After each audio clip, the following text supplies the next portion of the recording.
नमो बुद्धाय मित्रांनो, आपल्या सर्वांचे आपल्या मनपसंत चॅनल मन शांतीवर स्वागत आहे.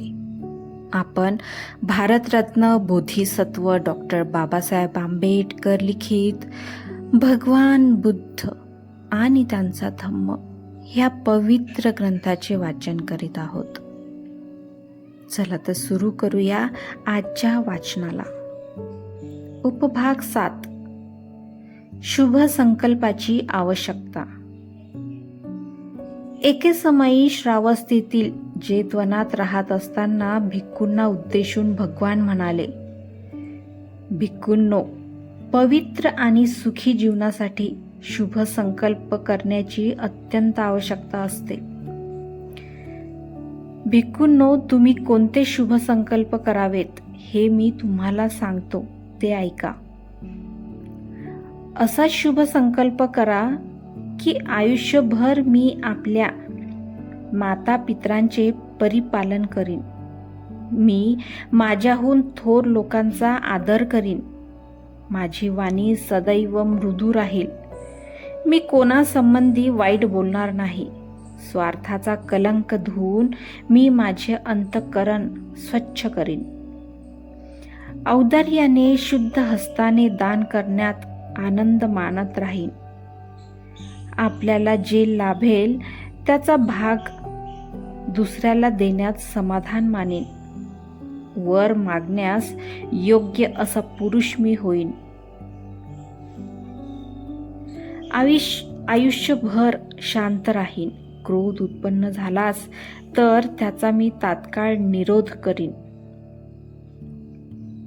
भिक्खूंनो, हे 7 प्रकारचे संकल्प आहेत जे केले असता तुम्ही सुखी आणि पवित्र व्हाल. सदाचरणावरील प्रवचने. त्यातील उपभाग 1.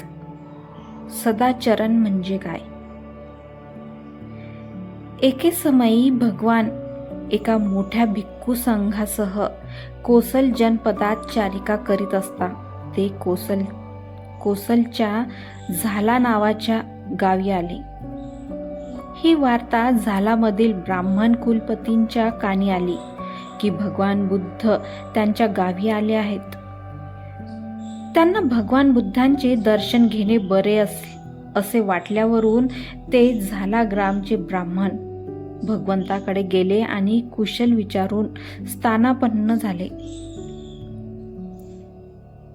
त्यांनी भगवंतांना सदाचरणाचा अर्थ स्पष्ट करण्याची विनंती केली. त्या श्रवणोत्सुक ब्राह्मणांना भगवंतांनी सांगितले, शारीरिक दुराचरणाचे आणि दुष्टपणाचे 3 प्रकार आहेत. वाचिक दुराचरणाचे 4 आणि वैचारिक दुराचरणाचे 3 प्रकार आहेत. शारीरिक दुराचरणाचे प्रकार येणेप्रमाणे. 1. यात एक मनुष्य पारधी म्हणून आपल्या रक्तरंजित हातांनी, तो हत्यारा असल्यामुळे सजीव प्राण्यांची निर्दयतेने हत्या करीत असतो. 2. दुसऱ्या प्रकारच्या शारीरिक दुराचरणात मनुष्य जे आपले नाही ते घेतो. गाव आणि जंगल यामधील लोकांची मालमत्ता चोरून आपलीशी करतो. 3. तिसऱ्या प्रकारच्या दुराचरणात माता पिता बंधू भगिनी यांच्या स्वाधीन असलेल्या वाङ्निश्चयाच्या माळा धारण करणाऱ्या कन्येशी व्यभिचार करणे यांचा समावेश होतो. 7. वाचिक दुराचरणात प्रथम खोटेपणा येतो.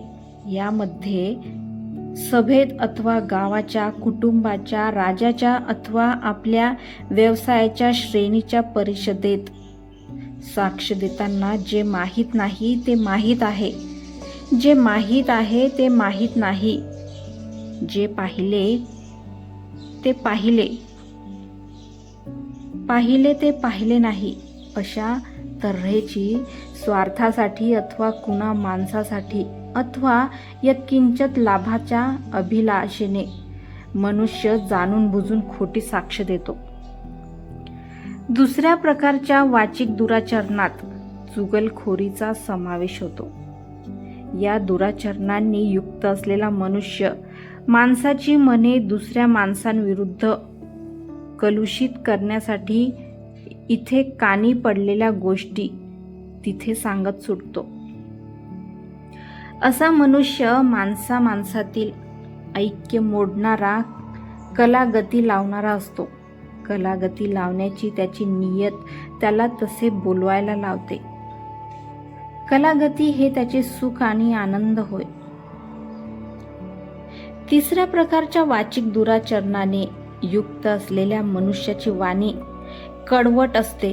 त्याचे शब्द असंस्कृत, कठोर, तीव्र, मर्मभेदी, क्रोध आणणारे आणि चित्त विचलित करणारे असतात.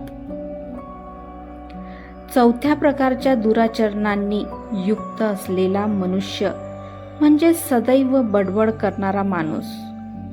तो बडबडताना आपण सत्य सांगतो की नाही, काही हितकर बोलतो आहोत किंवा नाही,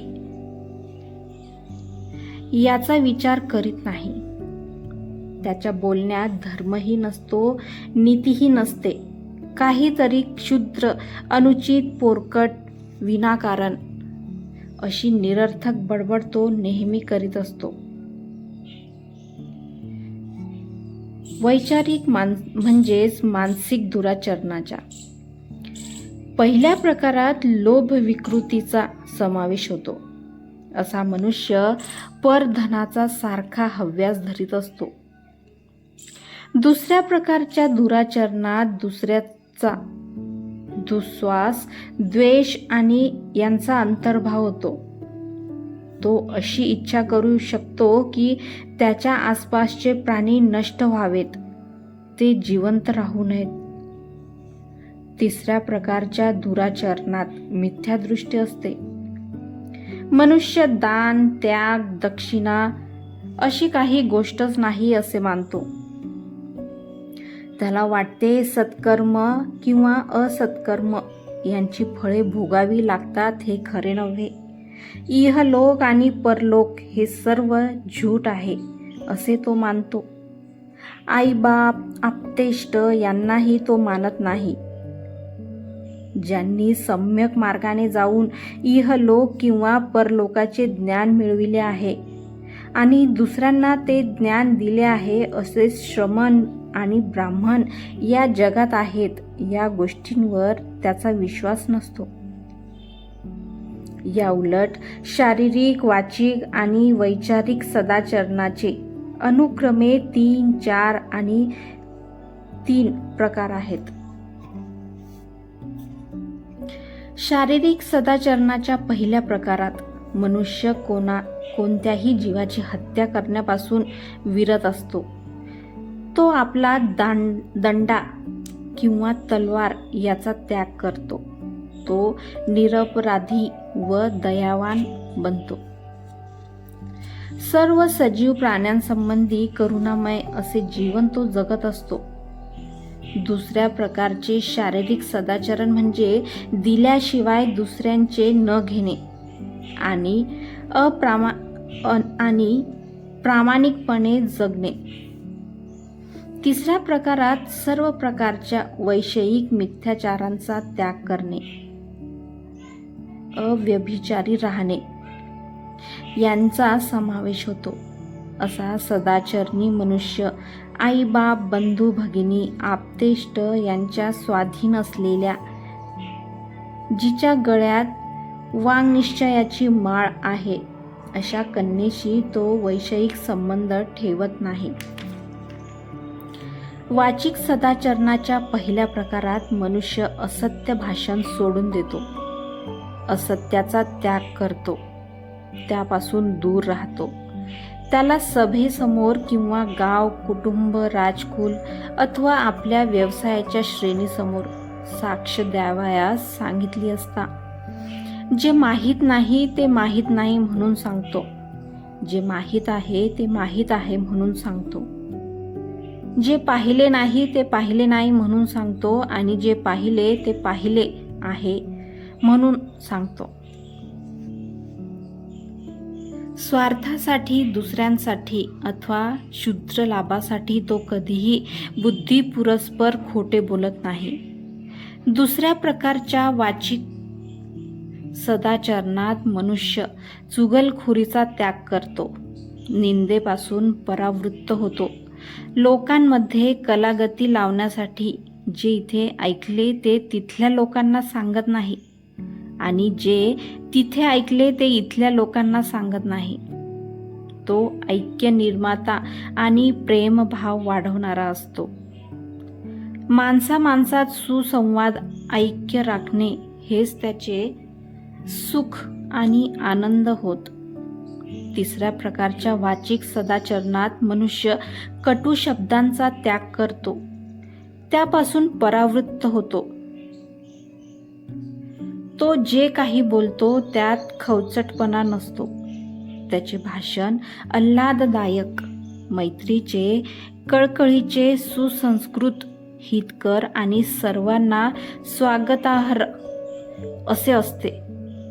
चौथ्या प्रकारच्या वाचिक सदाचरणात मनुष्य व्यर्थ बडबड करीत नाही.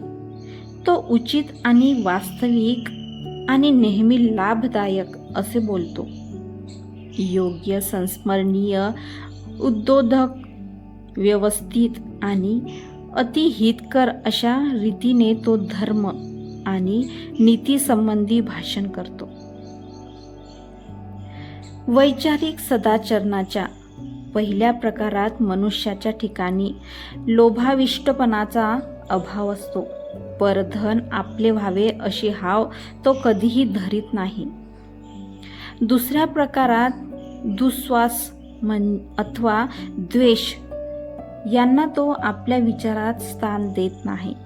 आपल्या भोवतालचे प्राणी निर्वैर, सुखी, सुरक्षित आणि कोणत्याही प्रकारच्या शत्रुत्वापासून आणि छळापासून दूर राहावे अशी त्याची इच्छा असते. तिसऱ्या प्रकारात त्याची दृष्टी सम्यक आणि संकल्प हे प्रमादरहित असे असतात. दुराचरण आणि सदाचरण यांचा मी असा अर्थ लावतो. मित्रांनो, आजचे वाचन आज आपण इथेच थांबवूया. धन्यवाद. तेरा मंगल, तेरा मंगल, तेरा मंगल होय रे. सबका मंगल, सबका मंगल, सबका मंगल होय रे. साधु साधु साधु. नमो बुद्धाय.